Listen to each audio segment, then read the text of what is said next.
ఉత్తరప్రదేశ్లో వరుసగా జరుగుతున్న అత్యాచారాలు, హత్యలపై ఆగ్రహ జ్వాలలు వెల్లువెత్తుతున్నాయి.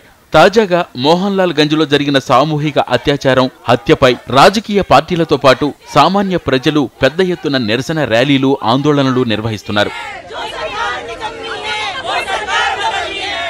లక్నోలో మహిళా సంఘాలు ముఖ్యమంత్రి అఖిలేష్ యాదవ్ నివాసం ముందు ఆందోళన చేపట్టాయి. మహిళలకు తగిన రక్షణ కల్పించడంలో ప్రభుత్వం ఘోరంగా విఫలమవుతోందని మండిపడ్డాయి. అలహాబాద్ ఏబీవీపీ కార్యకర్తలు ప్రభుత్వ దిష్టిబొమ్మను తగులబెట్టారు. లక్నో అనుమతి లేని రోడ్లపై ఆందోళన చేస్తున్న ఆమ్ ఆద్మీ పార్టీ కార్యకర్తలు ఎంతకు వెళ్లకపోయేసరికి పోలీసులు లాఠీచార్జ్ చేశారు.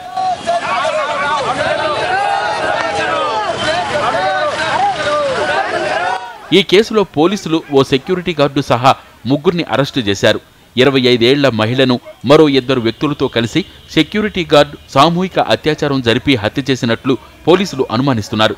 ఫోరెన్సిక్ రిపోర్టులు వచ్చాక గాని ఈ దారుణం చేసింది వారా కాదా అన్నది నిర్ధారించలేమని చెప్తున్నారు.